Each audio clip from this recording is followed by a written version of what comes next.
সৰকাৰি বিদ্যালয়ত যিখনৰ নাম হৈছে খদৰগাঁও মধ্য ইংৰাজী বিদ্যালয় বিদায়ী সম্বৰ্ধনা সভা কিয়নো আজি ইয়াৰে যিগৰাকী হিন্দী বিভাগৰ শিক্ষক আছিল জনাব সিৰাজুল হক বৰবুৰীয়া তেখেতৰ হৈছে আজি শিক্ষক জীৱনৰ অন্তিম কৰিছো। মোক আল্লাহ এনে এখন গাঁৱত জন্ম দিছিলে যিখন গাঁৱতে জন্মগ্ৰহণ কৰিছিলে। মোৰ পৰিচয়টো অকল হিন্দী শিক্ষক ক'লে ভুল হ'ব। মোৰ 31 অক্টোবৰলৈকে যদিও মই শিক্ষক হিচাপে হিন্দী শিক্ষক হিচাপে মোৰ নিযুক্তি আছিল আৰু সকলোৱে হিন্দী শিক্ষক বুলি মোক পৰিচিত, কিন্তু ইয়াতে এটা কথা কৈ থওঁ 42 বছৰৰ পৰা হিন্দীৰ লগতে মই প্ৰধানকৈ এই 3টা ক্লাছৰ ইংৰাজী গ্ৰামাৰ ছাবজেক্টটো মই কৰি গৈছিলোঁ। আৰু মই যোনবিলাক ফলাফল পাইছোঁ ফাৰ্ষ্ট কৰিছে আপোনালোকৰ দোৱা আশীৰ্বাদত মোৰ ল'ৰা ছোৱালী ইংৰাজীত কোনোৱে ফেইল কৰা নাই। ইংৰাজী আছে পোনপটীয়াকৈ আমি দেখুৱাই দিছোঁ। ছবিৰুদ্দিন বৰ্তমান একাডেমীৰ শিক্ষক। গণিপুৰ হাইস্কুলৰ ইণ্টাৰভিউত তেওঁ 50 নম্বৰৰ ভিতৰত 50 নম্বৰ গ্ৰামাৰত পাইছিলে। সেইকাৰণে আজি ছবিৰুদ্দিনক লৈ মই গৌৰৱ অনুভৱ কৰোঁ। আৰু বৰ্তমানলৈকে মোৰ ছাত্ৰ গৈ আপোনালোকৰ আশীৰ্বাদত কোনোবা গৈ এডভোকেট হৈছে, কোনোবা গৈ শিক্ষক হৈছে, কোনোবা গৈ মৌলানা হৈছে। বিভিন্ন স্তৰত আজি সদৰগাঁৱৰ প্ৰত্যেকটি ঘৰৰ পৰা এজন হ'লেও ল'ৰা ছোৱালী গৈ হাইস্কুল কলেজ পাইছে। ইয়াৰ উপৰিও মোৰ ছাত্ৰ মোৰ জনামতে বহুত বৰ্তমানলৈকে ভাল হাফিজ হৈছে, মৌলানা হৈছে। গতিকে এইবিলাক দেখি মোৰ এই 42 বছৰৰ যি কষ্ট আৰু প্ৰথম 10 বছৰ স্কুল যেতিয়া আৰম্ভ কৰিছিলোঁ আমি ভিকাৰীৰ নিচিনা ৰাস্তাই ৰাস্তাই কালেকশ্যন কৰিছিলোঁ, মানুহৰ ঘৰে ঘৰে গৈছিলোঁ, কোনোবাই বাঁহ দিছিলে, কোনোবাই ধান দিছিলে। এনেকৈ কৰি গৈ এটা সময়ত গৈ আমি ছাকচেছ হৈছিলোঁ। আমাৰ স্কুলখন এইটো মাহত যোনটো মাহত আমি প্ৰথম সাধাৰণ সভা কৰি স্কুলখন বনাবৰ প্ৰস্তাৱ লৈছিলোঁ সেই মাহতে চৰকাৰে আমাৰ স্কুলখন 1991 চনৰ নৱেম্বৰ মাহৰ 19 তাৰিখে চৰকাৰী বুলি ঘোষণা কৰিছিল। আৰু আমাৰ আগৰ এজন বক্তাই কৈ গৈছিলে যে এটা সময়ত যোনটো সময়ত স্কুল হৈছে সেই সময়ত সদৰগাঁৱৰ মানুহে অকল মাছ মাৰাটোৱে ভাল পাইছিলে। আৰু যিদিনাখন স্কুল চৰকাৰীকৰণ কৰা হ'ল মোৰ প্ৰধান শিক্ষক আৰু আমি 2জন দিগদুৱাৰ বিলত মাছ মাৰি আছিলোঁ। সেই মুহূৰ্তত খবৰ গৈছে বোলে আপোনালোকৰ স্কুলখন চৰকাৰীকৰণ কৰা হ'ল। তাৰ পৰা মাছ মাৰা বাদ দি পেলাই আমি 2জন ঘৰলৈ আহিছিলোঁ। মই গৰ্বিত।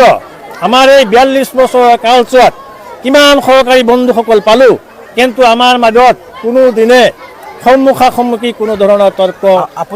আপুনি বিনা টকাত কিমান দিন এইখন প্ৰায় 10 বছৰ আমাৰ এই ষ্টাফৰ লগত আমাৰ এনেকৈ মিল আছিলে আমি কেতিয়াও ডাইৰেক্টলি কোনো কাজিয়া কৰা নাছিলোঁ। আৰু ল'ৰা ছোৱালীৰ লগত মোৰ অলপ সম্পৰ্কটো বেছি এইটো কাৰণত মই ল'ৰা ছোৱালীৰ লগত সদায় লাগি আছিলোঁ। আৰু ল'ৰা ছোৱালীবিলাকে কি যে ভাবিছিলে মই আপোনালোকৰ কৃপাত আজিলৈ যিমান ল'ৰা ছোৱালী গৈছে আৰু বৰ্তমানে যিমান ল'ৰা ছোৱালীয়ে পঢ়ি আছে মই এটা গোটেইবিলাকৰ নাম মুখস্থ মোৰ আছে। সিহঁত ইমান ক্ল'জ মোৰ। আজি যে সিহঁতক মই থৈ পেলাই যাম এইটোৱে মোৰ আক্ষেপ, কিন্তু সিহঁতক মই আশ্বাস দিছোঁ যদিও মই যামগৈ কিন্তু যিকোনো মুহূৰ্তত যেতিয়া প্ৰয়োজন হয় তেওঁলোকৰ পঢ়াৰ ক্ষেত্ৰত হওক অন্য ক্ষেত্ৰত হওক মই তেওঁলোকক সহায় কৰিবলৈ 24 ঘণ্টাই সাজু হৈ আছোঁ। আৰু মোৰ জীৱনৰ আৰু এটা প্লাছ পইণ্ট বহুত প্ৰাক্তন ছাত্ৰ ছাত্ৰীসকল বৰ্তমান এই মঞ্চটো উপস্থিত আছে বা বহুত উপস্থিত হোৱা নাই, হয়তো আমাৰ ভিডিঅ'টো চাই মনত পৰিব। এইসকলক আপুনি এটা কথা কি ক'ব? এইসকলক মোৰ অন্তৰৰ পৰা তেওঁলোকক যে কি দি ধন্যবাদ দিম সেইটো সঁচাকৈ বৰ আচৰিত হৈ গৈছে। কাৰণ মই হয়তো নিজে কল্পনা কৰা নাছিলোঁ যে মোৰ এই প্ৰাক্তন ছাত্ৰ ছাত্ৰীসকলে আজি 15-20 দিনৰ পৰা এই প্ৰতিষ্ঠানটো অনুষ্ঠিত কৰিবৰ কাৰণে যি ধৰণৰ পৰিশ্ৰম কৰিছে সিহঁতক সঁচাকৈ মই অন্তঃস্থলৰ পৰা ধন্যবাদ জ্ঞাপন কৰিছোঁ। আৰু যিসকলে আহি পেলাই সহযোগ কৰিব পৰা নাই হয়তো তেওঁলোক বিভিন্ন কামত ব্যস্ত আছে, তেওঁলোককো ভৱিষ্যত দিনত যদি এনেকৈ অনুষ্ঠান আমাৰ হয় তেতিয়াহ'লে থাকিব বুলি মোৰ বিশ্বাস। মই ছাৰক মোৰ অন্তঃস্থলৰ পৰা ছাৰক মই অভিনন্দন জনাইছোঁ। আৰু আজি এই যি ছাৰে বিদায় লৈ গৈ আছে বা ছাৰৰ কাৰ্যকাল শেষ হৈছে সঁচাকৈ দুখ লগা। মই আগতেও কৈছোঁ সঁচাকৈ দুখ লগা দিন যদিও হয় আজি শোক লগা দিন। এটা কাৰণেই শোক লগা দিন যে ছাৰে এইখন স্কুলত চাকৰিৰ কাৰ্যকাল আৰম্ভ হৈছিল আৰু এইখন স্কুলতেই ৰিটায়াৰমেণ্ট হৈছে। আপুনি কোনটো শ্ৰেণীত নাম ভৰ্তি মই একেবাৰে প্ৰথম বেজত আছিলোঁ। কিমান চন আছিল ক্লাছ 5 আছিল, 1983 চনৰ 5ৰ বেজটো আছিলোঁ আৰু 5 আৰু এইখন স্কুলৰ পৰা প্ৰথম মেট্ৰিক পাছ কৰা ছাত্ৰ মই আছিলোঁ। মই ছাৰৰ কথা যোৱাকালিও মই স্কুলত আলোচনা কৰিছোঁ যে ছাৰে যিখিনি ইংলিছ গ্ৰামাৰ শিকাইছিল আমাক আজিলৈকে মোৰ মনত জল জল পটপটকৈ চকুত পাই আছে। ছাৰৰ যিখিনি কৌশল আছিল শিকোৱাৰ সেইখিনি ময়ো ল'ৰা ছোৱালীক শিকাই আছোঁ। ছাৰৰ আদৰ্শেৰে মই পঢ়াৰ এই আদৰ্শত আগবাঢ়ি গৈ আছোঁ। যিহেতু আপুনি প্ৰথম ছাত্ৰ আছিল ন, আপোনাৰ পৰা মই জানিব বিচাৰিছোঁ ছাৰৰ এটা ভাল গুণ জানিব বিচাৰিছোঁ আৰু এটা বেয়া গুণ জানিব বিচাৰিছোঁ। কি ক'ব আপুনি? ছাৰৰ ভাল গুণ ছাৰে নিশ্চয় কৈছে ছাৰৰ বক্তব্য। ছাৰৰ ভাল গুণ সদায় ছাত্ৰ ছাত্ৰীসকলক পঢ়াৰ মাধ্যমত আনন্দৰ মাজেৰে ৰাখিছিল। যদিও ছাৰক দেখাৰ লগে লগে ক্লাছত ল'ৰা ছোৱালীয়ে একেবাৰে মেকুৰীৰ বাও ধৰিছিল, কিন্তু ছাৰে সেই ল'ৰা ছোৱালীখিনিক একেলগে আগবঢ়াই নিবলৈ ছাৰে প্ৰচেষ্টা কৰিছিল আৰু সফল হৈছিল। এতিয়া আপুনি ভাল গুণটো ক'লা, কিন্তু ছাৰ বাস্তৱত সন্মুখত আছে, বেয়া কি গুণ আছে?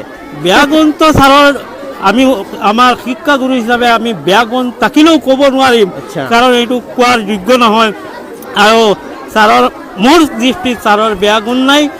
ছাৰে সদায় স্কুলখনক নিজৰ পৰিয়াল হিচাপে মানি আগবাঢ়ি গৈছে। ছাৰে এতিয়াও ল'ৰা ছোৱালীবিলাকে কৈ আছে হিন্দী ছাৰে ইংলিছ গ্ৰামাৰ পঢ়ায়, হিন্দী ছাৰে অংক কৰায়, মানে ছাৰৰ এনি টাইম ছাৰ ক্লাছত ব্যস্ত থাকে। গতিকে ছাৰৰ সদায় ভাল গুণেই আছে। ছাৰৰ ষ্টুডেণ্ট আৰু ইমান দিনে ছাৰে যি শিক্ষকতা কৰিলে তাৰ প্ৰতিদান আমি ভাষাৰে দিব নোৱাৰিম। আমি সেয়া আল্লাহৰ ওচৰত দোৱা আছিলা। মই ইয়াৰ পৰা আছিলোঁ 2007ৰ পৰা 2009লৈকে মই ইয়াতে আছিলোঁ। চ' ক্লাছ 5ত তেতিয়া ক্লাছ 5ত মই ইয়াতে এডমিশ্যন লৈছিলোঁ আৰু ক্লাছ 7 পাছ কৰি ইয়াৰ পৰা মই গৈছিলোঁ। আজিও ছাৰৰ যিখিনি ক্লাছ ছাৰে কৰাইছিলে, আমাক যিখিনি ক্লাছত লেকচাৰ ডেলিভাৰী কৰিছিলে সেইখিনি এতিয়াও আমাক মানে ব্ৰেইনত আহি থাকে। এতিয়া আমাৰ মূৰত সেইখিনি বস্তু ৰিফ্লেক্ট হৈ থাকে। আৰু যিখিনি আদৰ্শ ছাৰে আমাক শিকাইছিলে সেইখিনি আদৰ্শ লৈ অকল ইয়াত তেখেতৰ আদৰ্শ লৈছিলোঁ।